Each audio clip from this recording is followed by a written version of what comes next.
우리나라가 이제 조선 시대까지는 왕정제도였죠. 그리고 이제 구한말을 지나면서 일제강점기를 끝내고 우리나라는 이제 대통령 중심제의 정치제도를 이제 지금까지 이어오고 있습니다. 일본 같은 경우는 수상을 중심으로 정치를 하는 내각 책임제죠. 그리고 영국 같은 경우는 형식적으로는 영국을 대표하는 왕이 존재하지만 그러나 실제 정치는 역시 수상을 중심으로 하는 내각 책임제로 이루어지고 있습니다. 미국 같은 경우는 강력한 대통령 중심제 국가죠. 이처럼 지금 이 지구상에는 아직도 왕정제도가 남아있는 나라가 있고 또 대통령 중심제 또는 내각제 이런 다양한 그런 통치 시스템을 보여주고 있습니다. 이게 다양한 통치 시스템, 정치 제도가 존재하지만 앞으로는 또 어떤 정치 제도 시스템이 보편적인 시스템이 될지는 또 시간이 지나가 봐야 알겠죠. 자, 그렇다면 우리는 기본적으로 하나님 나라의 백성들인데 이 땅에 또 존재하는 이 국가라는 제도 그리고 통치 시스템이라고 하는 이 제도를 어떻게 바라보고 어떻게 받아들이고 어떻게 대처해야 될까요? 오늘 본문 13절 다시 한번 같이 읽습니다. 시작. 인간의 모든 제도를 위하여 순종하되 혹은 위에 있는 왕이나. 아멘. 인간의 모든 제도는 통치 시스템을 포함하여 이를 뒷받침하고 그리고 국가라는 조직이 존재하도록 만드는 모든 제도를 통칭하는 겁니다. 이런 제도를 우리에게 순종하라는 거예요.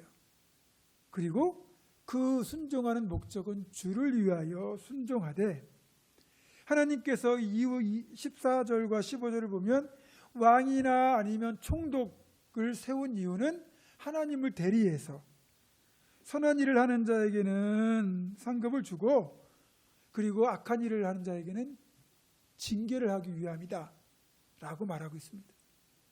결국은 하나님께서 직접 이 땅을 다스리시는 것이 가장 바람직한 일이지만 사람들은 하나님을 두려워하기 때문에 하나님께서 하나님을 대리하여 이 인간 세상을 그렇게 조직하고 통치하고 이끌어갈 수 있도록 다양한 정치 시스템, 통치 시스템을 허락해 주셨다는 거죠.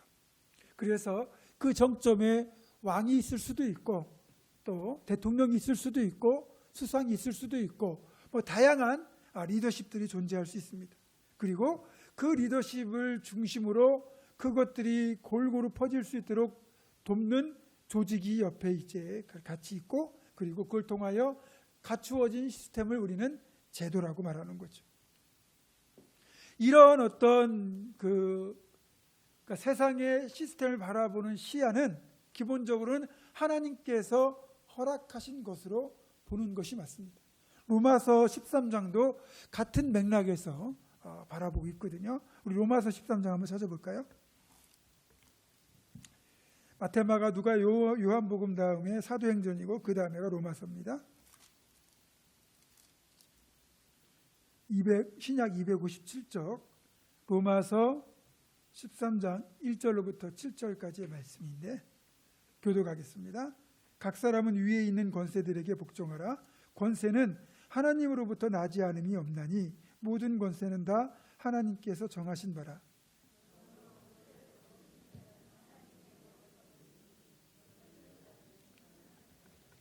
다스리는 자들은 선한 일에 대하여 두려움이 되지 않고 악한 일에 대하여 되나니 네가 권세를 두려워하지 아니하려느냐? 선을 행하라. 그리하면 그에게 칭찬을 받으리라.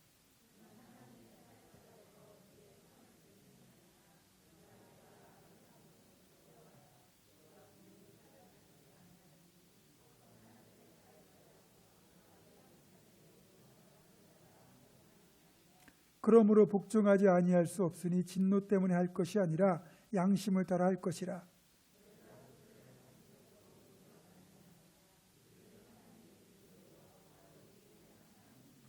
실제 같이 읽습니다. 모든 자에게 줄 것을 주되 조세를 받을 자에게 조세를 바치고 관세를 받을 자에게 관세를 바치고 두려워할 자를 두려워하며 존경할 자를 존경하라. 아멘. 예, 여기는 인간의 모든 죄들을 위하여 순종하되부터 시작해가지고 15절까지 짧게 이제 이 인간 제도에 대한 관점을 서술하고 있다면, 로마서는 비교적 1절부터 7절까지 길게 우리가 어떻게 이 세상의 통치 시스템을 바라보고 대할 것인가를 설명하고 있어요. 기본적으로 위에 있는 권세는 하나님으로부터 나온다는 거예요. 그리고 그 권세는 하나님의 사역자가 되어 선을 행하는 자에게는 상급을 베풀고, 그리고 악을 행하는 자에게는 하나님의 사역자가 되어 진노를 베푸는 자다라고 말하는 거죠. 결국 이렇게 이 땅에 있는 시스템 그리고 권세자들을 하나님이 허락하셨다고 본다면, 우리는 이 세상에 있는 제도를 존중할 의무가 생기는 거죠. 그런데 기본적으로 이 시스템 자체가 만들어지고 이것들이 만들어진 그 목적 자체대로만 잘 이게 운영이 되면 사실 괜찮아요. 대통령이 또 수상이 아니면 왕이 정말 공평하고 또 정의롭게, 그리고 약자를 잘 배려해가면서 더불어 살아가는 그런 공동체를 만들어 간다면, 이 시스템은 왕정이든 뭐 대통령 중심제든 아니면 내각 중심제든 간에 상관이 없어요. 다들 선한 방향으로 돌아가기만 하면 문제가 안 돼요. 그런데 사람의 본성이 기본적으로 타락해 있기 때문에 권력이 주어지면 그 권력을 가지고 자기의 탐욕과 이기심을 채우는데 활용을 하게 되거든요. 그러면서 이제 이것들이 다양한 방식으로 표출이 되는데, 혈연, 지연, 학연 뭐 여러 가지 또 관계로 이게 맺어지고 그것들이 서로 영향을 주고받으면서 이익 공동체가 되잖아요. 그러면서 우리끼리 해먹자라는 일종의 결탁이 계속 생겨나면 이것이 지속되는 순간 기득권층이 형성되는 거예요. 그리고 기득권층은 자기 누리는 이 이익을 독점적으로 계속 누리기 위하여 다른 사람이 이 기득권에 들어올 수 없도록 계속 막아내는 거죠. 자기들만 그 이익을 독점하려고 하죠. 그런데 시스템이 이 기득권층을 보호하는데 오히려 가지고 있는 힘을 쓰게 된다는 거예요.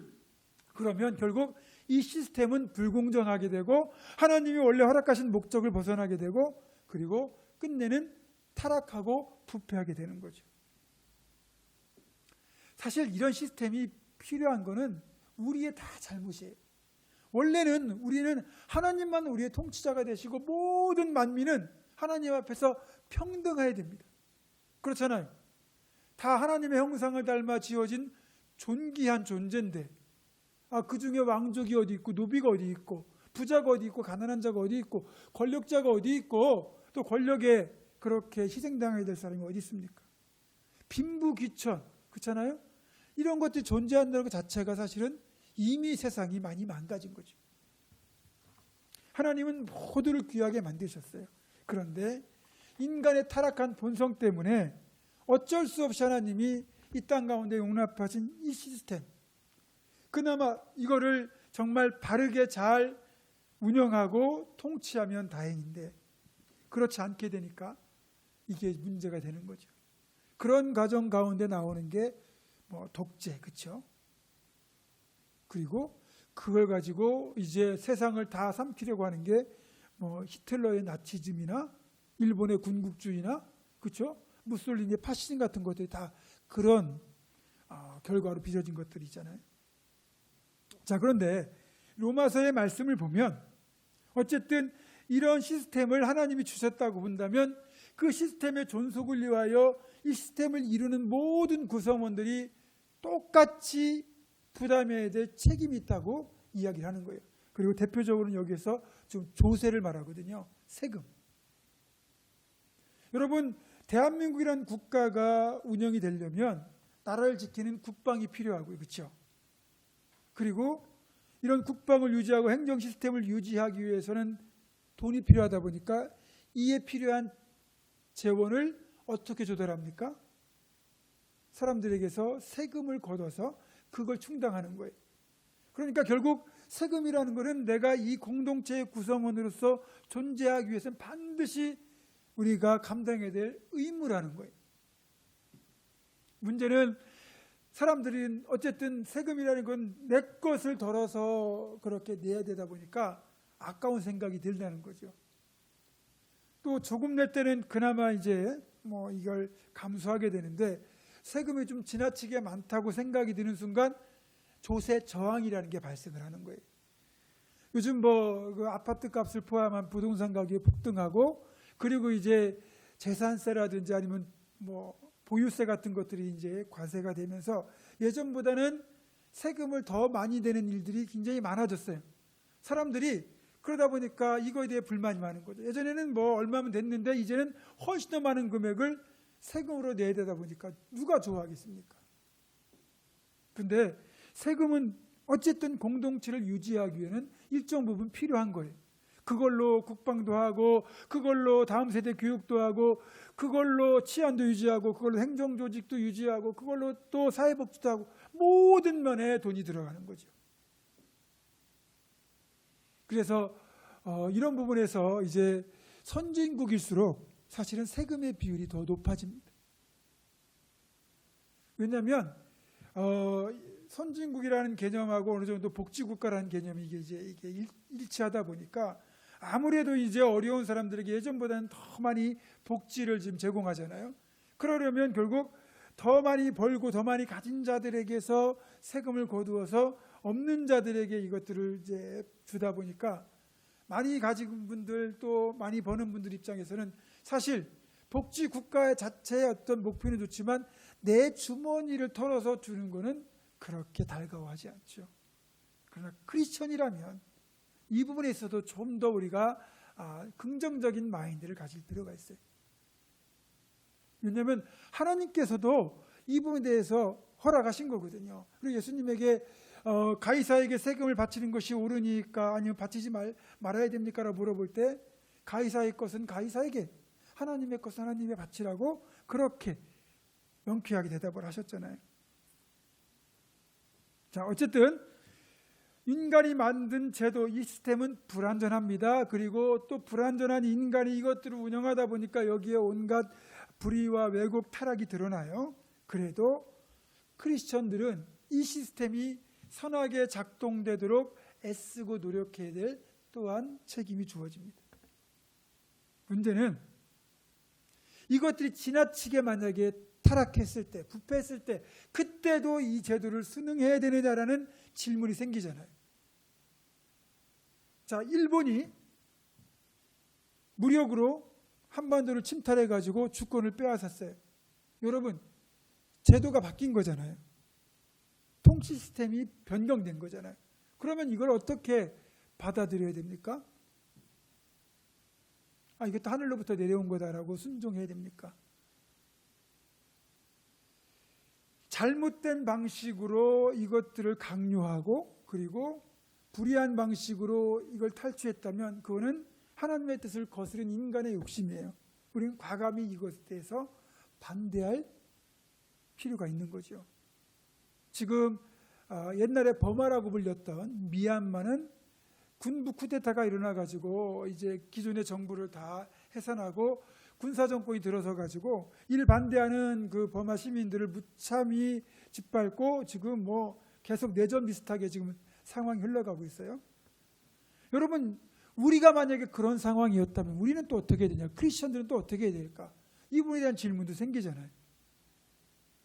우리도 뭐 7, 80년대 군사 독재 시절을 겪었고 어쨌든 그것 때문에 많은 교회가 그런 민주화 운동의 선봉에 가담하기도 했었고요. 그래서 실제로 그 당시 대학생들 가운데 이제 CCC라고 하는 그 대학생 선교단체는 다른 학생들이 민주화 운동한다고 그렇게 데모하면서 체류탄 그 매운 연기를 매캐한 거를 막 무릅쓰고 나갈 때 캠퍼스 잔디밭에 앉아가지고 찬양하고 기도하고 민주화를 외면했었죠. 그래서 사실 굉장히 많은 비난을 받기도 했습니다. 복음이 우선이라는 그들의 어떤 주장도 일리가 있겠지만 그런 어떤 시대적 요구를 외면하는 사회적 책임을 외면하는 기독교는 사실 바람직한 기독교는 아닌 거죠. 만약에 지금 다시 뭐 군부 쿠데타가 우리나라에 일어나 가지고 만약에 그런 군사 정부가 들어선다 그러면 어떻게 되겠습니까? 우리도 과감히 이것을 반대할 수 있어야 돼요. 그리고 그 어떤 그 사례를 우리가 확연하게 이제 발견할 수 있는 케이스가 2차 대전 일어나기 전에 독일 교회 상황이거든요. 이제 독일이 1차 대전의 주범이에요. 2차 대전의 주범이기도 하지만 그러다 보니까 전쟁에서 이제 패하고 배상금을 엄청나게 물어줘야 됐습니다. 그러니 뭐 나라의 국간이 빌 정도고 국민들은 전쟁에서 패했다는 상실감과 그리고 경제적인 어려움 때문에 막 굉장히 혼란할 때 아주 혜성같이 등장한 인물이 바로 히틀러예요. 아주 현란한 말솜씨와 그런 어떤 조직 동원력으로 가는 곳마다 사람들의 마음을 끌어모아 가지고 히틀러가 일약 그 시대에 어찌 보면은 이 독일을 구원할 구세주처럼 등장을 한 거예요. 그러면서 히틀러를 중심으로 독일이 다시 한번 그렇게 이제 뭉치기 시작하는데 문제는 뭐냐면 이 독일 민족, 게르만 민족의 우월성을 주장하면서 뭐 유대인들을 말 그대로 학살했잖아요. 그런 식으로 막 타민족들을 배격하고 그리고 독일 민족만 이렇게 자꾸 해가면서 독일 사람들을 어쩌면 굉장히 독일 중심으로만 뭉쳐서 다른 사람들을 배격하고 배타시키는 그런 정책으로 끌고 들어온 거예요. 그런데 독일 사람들이 열광을 해요. 그러면서 이런 잘못된 그런 이제 모습을 보일 때 이를 바로잡아줘야 될 독일 교회가 같이 여기에 동조를 합니다. 독일 교회가요, 히틀러를 그 당시 뭐라고 불렀냐면 독일에 나타난 그리스도라고 불렀어요. 예수님만 그리스도잖아요. 근데 메시아라고 불렀다니까요, 히틀러를. 그러면서 공공연하게 히틀러를 추앙하고요, 히틀러를 찬양하고 말 그대로 우리가 예수님 섬기듯 히틀러를 추종을 했어요. 그리고서 이제 히틀러가 그렇게 이제 히틀러 친위대를 만들어 가지고 모든 독일의 조직을 다 장악하고 그리고 이제는 군대를 다시 모아 가지고 군비를 그렇게 확장하고 하면서 다시 세계 전쟁을 일으킬 준비를 척척하고 있었죠. 여기에 이제 독일 교회가 동조를 하니까 이건 아니다, 이건 잘못됐다고 이제 생각하면서 이걸 반대하는 목회자들이 나타납니다. 그 대표에 선 인물이 본헤퍼라고 하는 젊은 목사님이었어요. 이 본헤퍼 목사님을 중심으로 독일의 고백교회라고 하는 진짜 신앙 고백, 하나님을 그리고 그리스도만을 주로 고백하는 이 고백교회가 조직이 되면서 히틀러가 잘못하고 있다, 독일은 잘못 가고 있다, 이거를 외치기 시작합니다. 그러니까 뭐 히틀러 이 측에서는 눈엣 가시죠. 그래서 막 계속해서 압박을 가하고 그리고 이렇게 박해를 가하죠. 그래도 포기하지 않았습니다. 이제 그러던 중에 이제 이 본헤퍼 목사님에게 한 가지 큰 어려움이 닥쳐요. 이 본헤퍼 목사님의 연령대의 모든 독일 남자는 다 군대를 의무적으로 가게 되었습니다. 징집 대상인 거죠. 히틀러의 군대에 들어가야 된다? 이거는 본헤퍼 목사님이 있을 수 없는 일이죠. 그때 하나님의 도우심의 손길이 임했어요. 그 독일에 그 비렐름 카나리스라고 하는 제독이 있었는데 이 사람이 본헤퍼를 은밀하게 돕고 있었어요. 그래서 어떻게 했냐면 독일의 이제 그 조직 중에 영국에 가서 이렇게 이제 영국 정부가 독일을 어떻게 보고 있는지 하는 그 동향을 파악하는 일종의 우리로 말하면 안기부 같은 그런 일종의 이제 해외 조직이 있는데 거기로 파견을 보낸 거예요. 영국으로 가서 너 그러면 영국 정부의 동향을 조사해라 하고 그냥 그렇게 말은 그렇게 하고 보냈지만 사실 도피시킨 거죠. 군대에 가지 않도록. 그래서 영국에 가 있는 동안 오히려 본헤퍼는 거기서 신학을 더 깊이 공부하면서 정말 이 독일 교회가 잘못 가고 있고 독일 지금 나치 이 히틀러가 정말 잘못 가고 있다는 걸 더 확신을 하게 되죠. 그러면서 이제 이 2차 대전이 이제 발발하기 직전까지 와 있었고 이 상황이 굉장히 이제 막 안 좋게 흘러갈 때 보네포를 걱정하는 분들이 당신 독일 돌아오면 큰일 난다. 위험하다. 그러니까 아예 이참에 망명을 해라. 그리고 망명 제안을 계속하게 됩니다. 근데 보네포는 그건 아니다. 나는 돌아가야 된다라고 생각을 하고 있었어요. 그때 마침 기가 막힌 손길이 이제 미국에서 오죠. 미국의 유니온 신학교에서 연구위원 겸 교수위원으로 보네포 목사를 초빙을 한 거예요. 그러니까 미국에 가면 아무 걱정 없잖아요. 굉장히 기가 막힌 제안이 온 거죠. 그런데 보네포는 그 제안을 과감히 거절하고 그리고 독일로 돌아옵니다. 그리고 이제 독일로 돌아온 상황에서 고백교회를 이끌면서 계속 이제 반체제 운동을 벌이는데 이제 이 2차 대전을 일으킨 이 나치 측에서 보다 보니까 이 고백교회가 계속 눈에 가시잖아요. 그래서 계속 조사해 가던 중 고백교회를 중심으로 한 일단의 무리들이 히틀러를 암살하려고 모호했다는 사실을 알게 돼요. 그래서 히틀러 암살의 그 모의에 가담했던 사람들을 체포하면서 보네포 목사님도 같이 체포가 되죠. 그리고 종전을 한 달 앞둔 1945년 4월 9일 그가 수용되어 있던 수용소에서 교수형으로 처형되고 맙니다.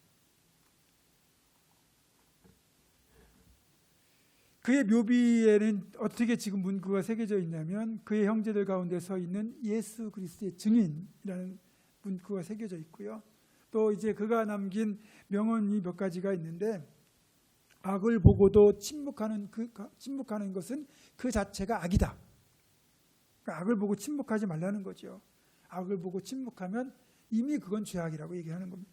또 미친 운전자가 행인들을 치고 질주할 때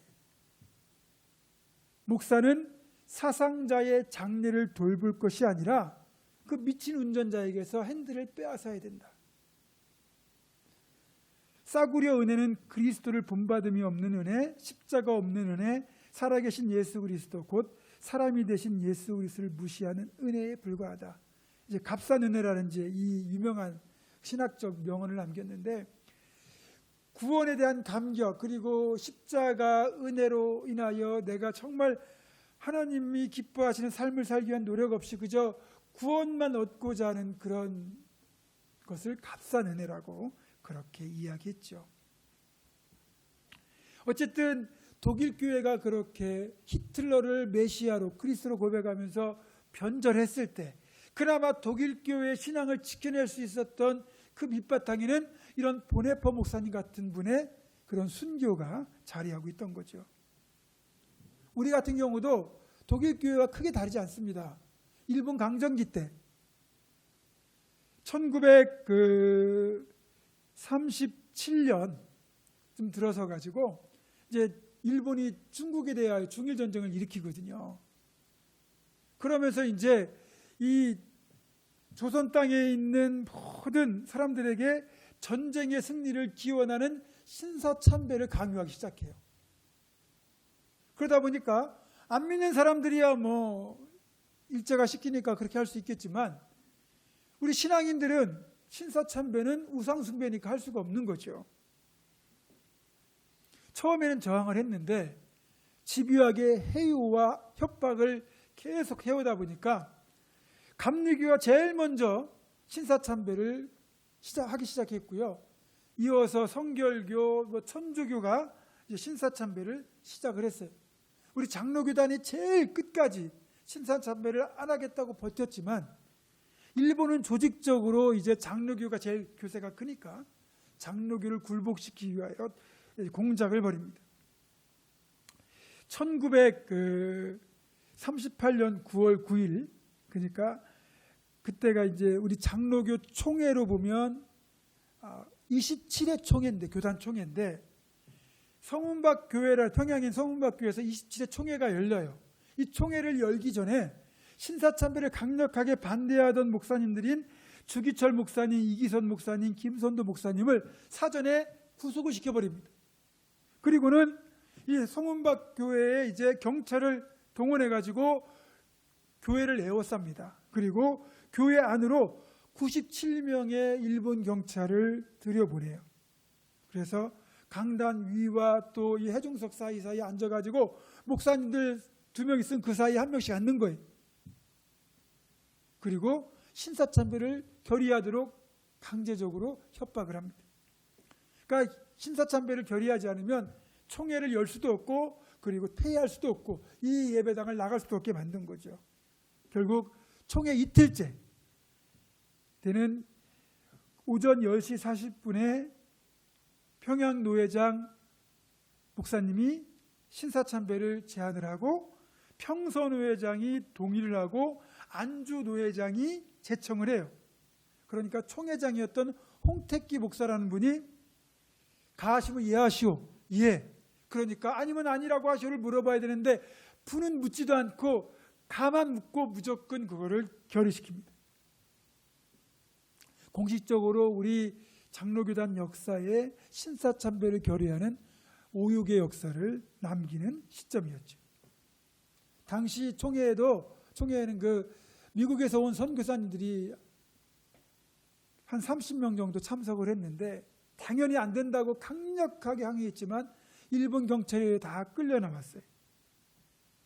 그러면서 이날 총회장이었던 홍택기 목사가 뭐라고 그랬냐면 일본 신사는 종교가 아니고 기독교 교리에도 어긋나지 않은 애국적 국가의식이기에 솔선수범해서 국민정신 총동원에 우리가 적극 참가해서 한국 신민으로서의 정성을 다해달라라는 취지의 선언문까지 채택합니다.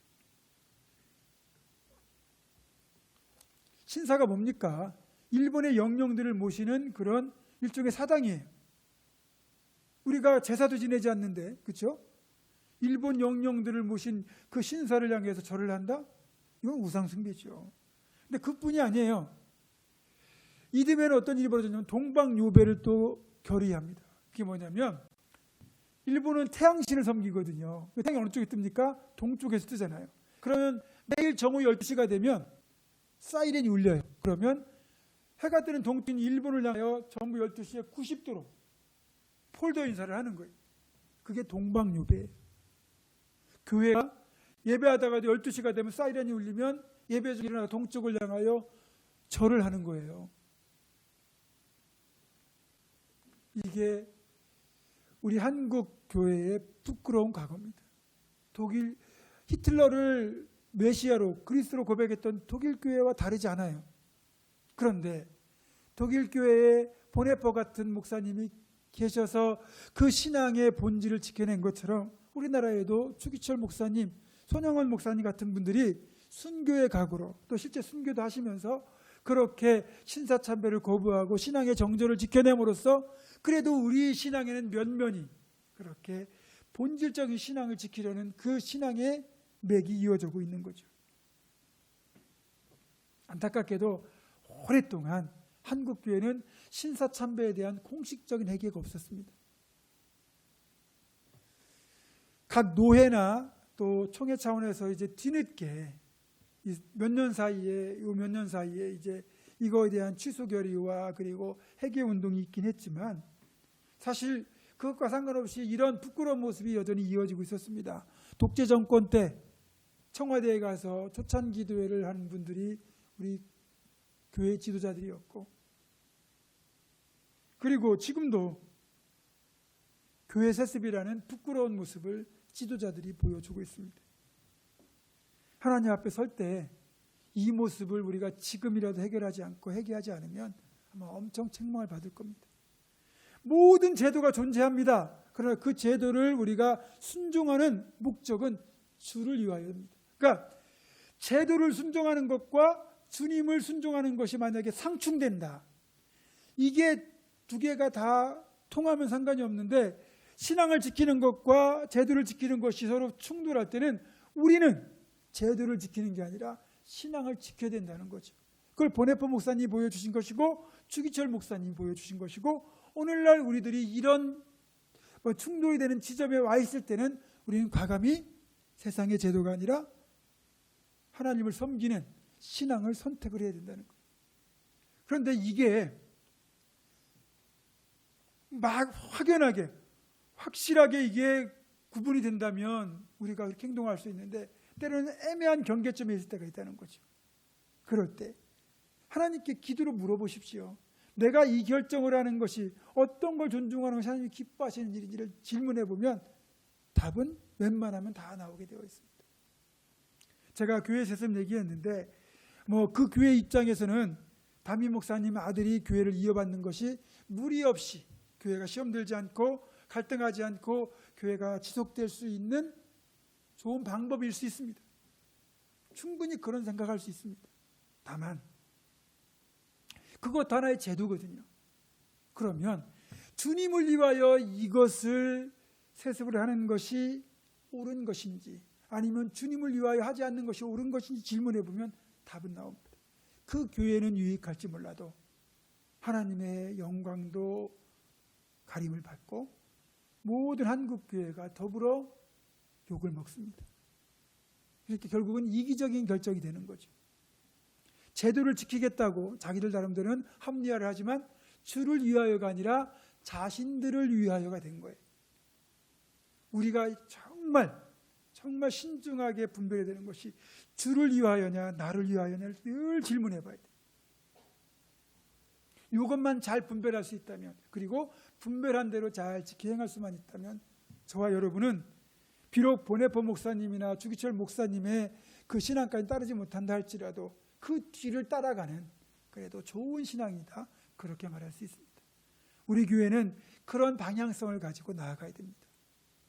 저와 여러분이 어떤 상황에서도 우리는 항상 모든 것에 대한 최종적인 질문이 주를 위하여 라는 그 질문, 그것이 먼저 전제되고 주를 위하여라는 대답이 나온다면 과감히 그것들을 실천하고 행할 수 있는, 그래서 하나님 기뻐하시는 건강한 교회, 그런 교회가 되기를 주님의 이름으로 부탁드립니다. 기도하겠습니다. 하나님, 세상의 모든 제도가 존재하고 또 세상의 모든 기회가 존재하지만 우리는 늘 그 제도와 그리고 기회 앞에서 이 질문을 던져야 될 것입니다. 이것이 주를 위한 것인가 나를 위한 것인가? 그래서 주를 위한 것이라면 과감히 결단하여 주를 위한 순종을 감당하게 하시고, 주를 위한 것이 아니라 나를 위한 것이라면 과감히 포기할 수 있는 결단력도 허락하여 주시옵소서. 우리 교회가, 우리 모든 성도들이 그런 교회, 그런 성도가 되기를 간절히 원하옵고 우리 주 예수 그리스도의 이름으로 기도드립니다. 아멘.